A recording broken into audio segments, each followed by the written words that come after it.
स्वागत है आप सभी का अपने चैनल एकलव्य स्टडी पॉइंट पे। और मेरा नाम है सचिन और आज की इस वीडियो में हम सभी क्लास 11th की ज्योग्राफी से जो आपका चैप्टर है सौर विकिरण ऊष्मा संतुलन एवं तापमान, इसके इंपॉर्टेंट क्वेश्चन आंसर्स करने वाले हैं जो कि आपके एग्जाम के लिए बहुत ज्यादा इंपॉर्टेंट होंगे। तो चलिए फिर हम वीडियो को स्टार्ट करते हैं। आपको बताना चाहूंगा कि आप इंस्टाग्राम पे मुझे फॉलो कर सकते हैं। अगर आपकी कोई भी प्रॉब्लम हो तो आप आके मुझे बता सकते हैं। मेरा यूजर नेम आप सभी के स्क्रीन पे आपको दिख रहा होगा। तो चलिए फिर हम प्रश्नों की तरफ चलते हैं। आज का हमारा जो पहला प्रश्न है वो ये है, वायुमंडल के गर्म और ठंडा होने के अनेक तरीके होते हैं, किन्हीं तीन तरीकों को स्पष्ट कीजिए। ओके, जो हमारा वायुमंडल होता है वो गर्म और ठंडा होता है, हम सभी जानते हैं। उसके अनेकों तरीके होते हैं, लेकिन हमें किन्हीं तीन तरीकों को यहाँ पे बताना है, आपके पेपर में पूछा जा सकता है। तो पहला तरीका होता है चालन। चालन क्या है? पृथ्वी के संपर्क में आने वाली वायु धीरे धीरे गर्म होती है, यानी कि ये जो पृथ्वी है हमारी, इसके संपर्क में जो भी वायु आती है वो धीरे धीरे गर्म होती है, और धीरे धीरे संपर्क में अगर वो आएगी, गर्म होगी तो हल्की होती जाएगी और फिर वो ऐसे ऊपर उठने लगती है। तो इससे क्या होता है, हमारा वायुमंडल भी फिर वो गर्म हो जाता है। तो ये चालन हो गया। फिर है संवहन। अब एक प्रश्न इस तरीके से भी आ सकता है कि संवहन तथा अभिवहन में अंतर स्पष्ट कीजिए। ओके, या फिर इस तरीके से भी आ सकता है जो मैंने आपको बताया अभी कि वायुमंडल के गर्म और ठंडा होने के अनेक तरीके होते हैं।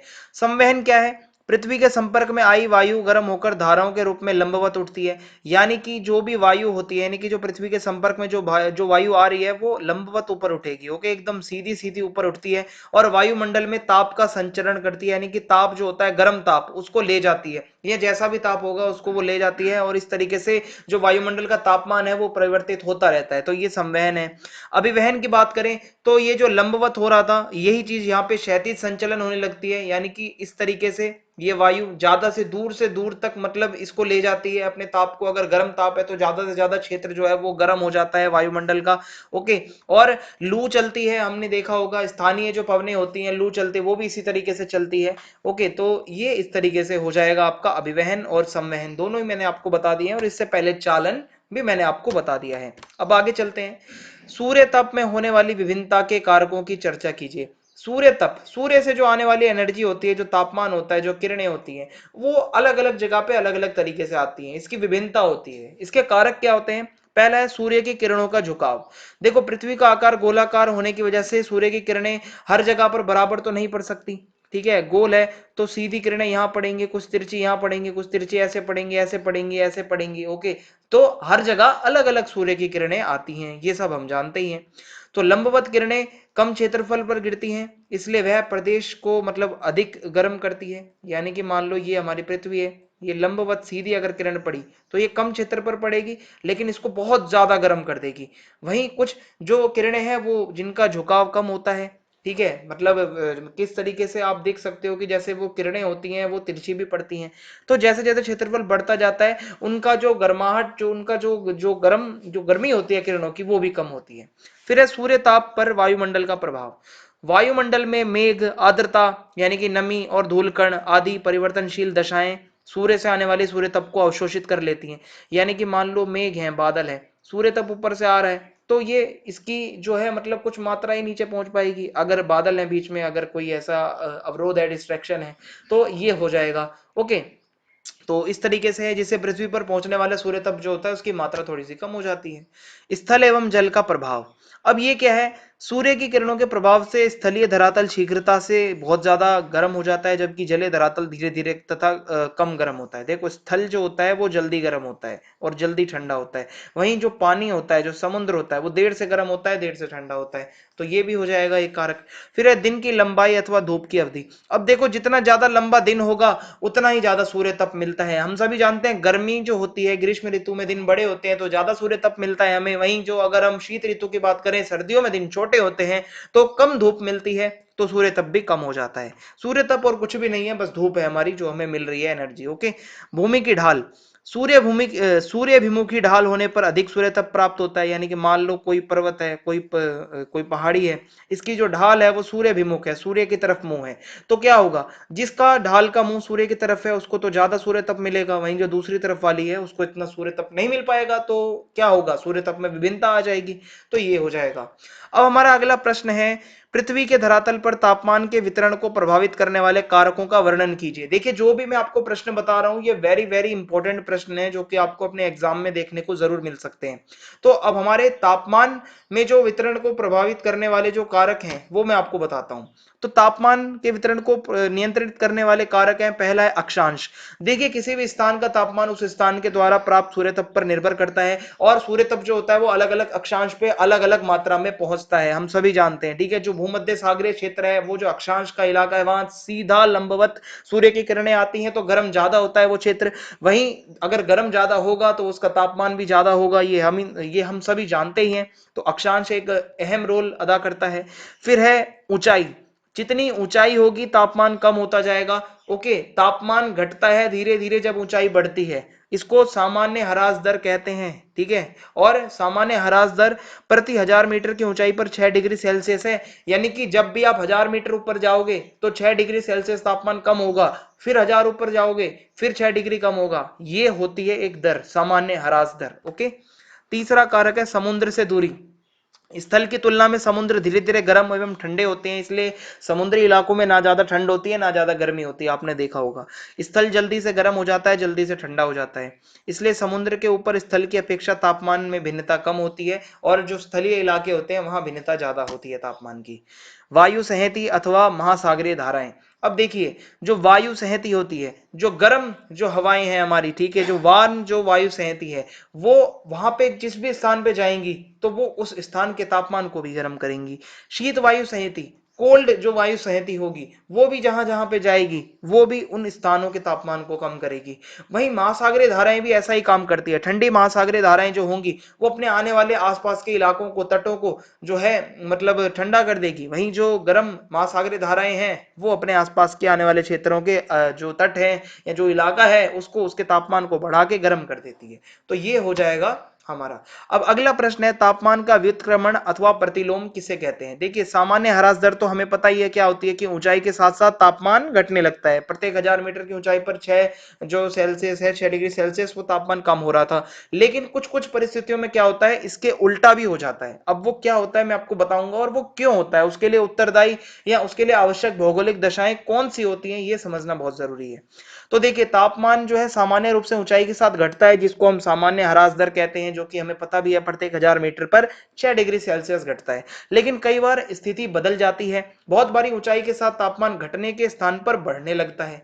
तो ये जो होता है जब उल्टा होने लगे तो इसको हम व्युत्क्रमण कहते हैं या तापमान का व्युत्क्रमण। अब इसके लिए कई कारक होते हैं।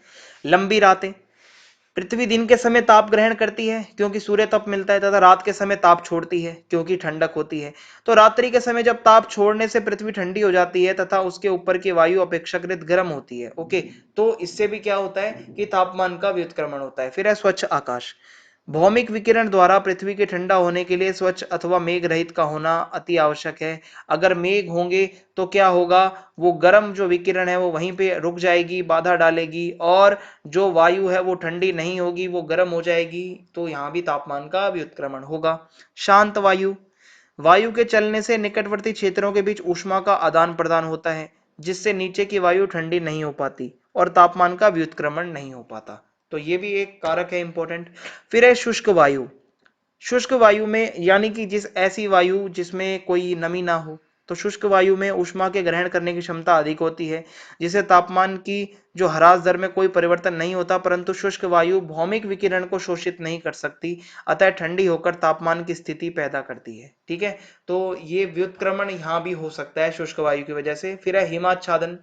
हिम सौर विकिरण के अधिकांश भाग को परावर्तित कर देती है, यानी कि जो बर्फ है हमारी वो जो सौर विकिरण का ज्यादातर भाग है वो उसको वापस आसमान में भेज देती है जिससे वायु की निचली परत ठंडी रहती है तथा तापमान का व्युत्क्रमण होता है। पर्वतीय क्षेत्रों में साल भर व्युत्क्रमण होता ही रहता है। ओके, तो ये कुछ कारक थे। अब है वायुमंडल के जो है कुछ ऐसे भी चीजें हैं।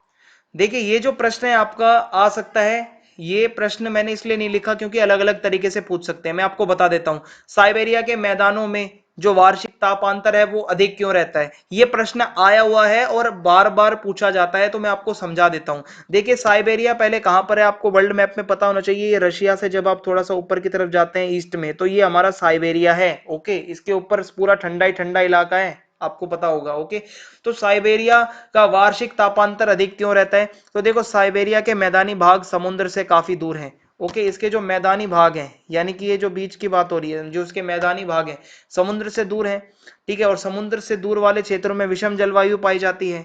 और साइबेरिया के मैदानी भागों में शीत ऋतु में तापमान -18 डिग्री से -48 डिग्री सेंटीग्रेड तक रहता है, लेकिन ग्रीष्म ऋतु का तापमान -20 डिग्री सेल्सियस तक पाया जाता है। तो इस तरीके से अगर हम वार्षिक तापांतर देखें कि कितना अंतर आता है, तो लगभग -68 डिग्री सेंटीग्रेड तक ये तापमान का अंतर पाया जाता है, जो कि बहुत ही ज्यादा है। आप अगर देख रहे हो कि यही जो शीत ऋतु में मतलब -48 डिग्री तक पहुंच रहा है और ग्रीष्म ऋतु में -20 डिग्री तक आ रहा है, तो इतना ज्यादा बीच में गैप आ जाता है। यही हमारा वार्षिक तापांतर है।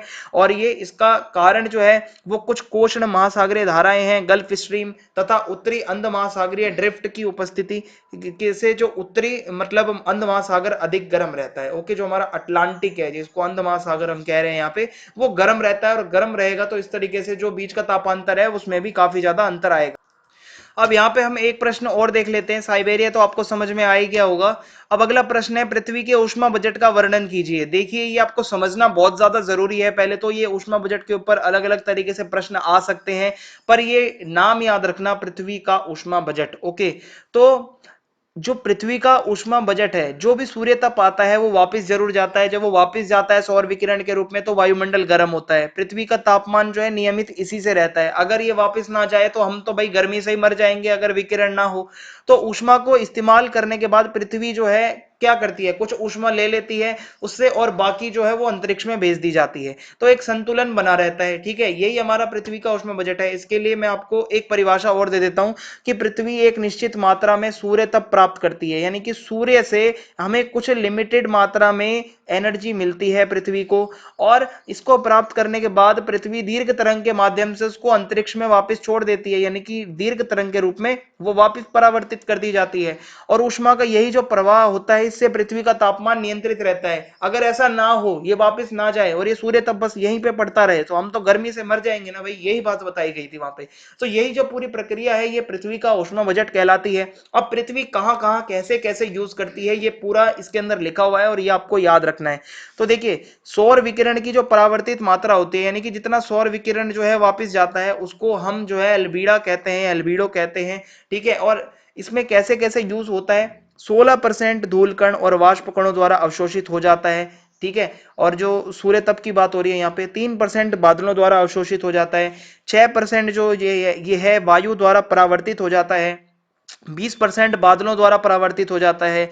फिर है 4% जल और स्थल द्वारा परावर्तित हो जाता है। 51% सूर्य तप पृथ्वी पर जल और स्थल द्वारा अवशोषित हो जाता है।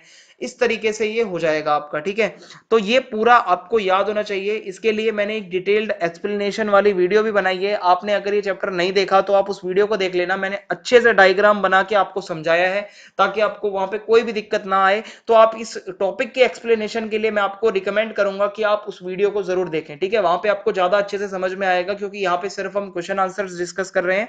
तो फिर आज की वीडियो में इतना ही था। कमेंट करके जरूर बताएं वीडियो आपको कैसी लगी। चैनल को सब्सक्राइब करना ना भूलें, ज्यादा से ज्यादा वीडियो को शेयर कर दें। जय हिंद, जय भारत, बहुत बहुत धन्यवाद आप सभी।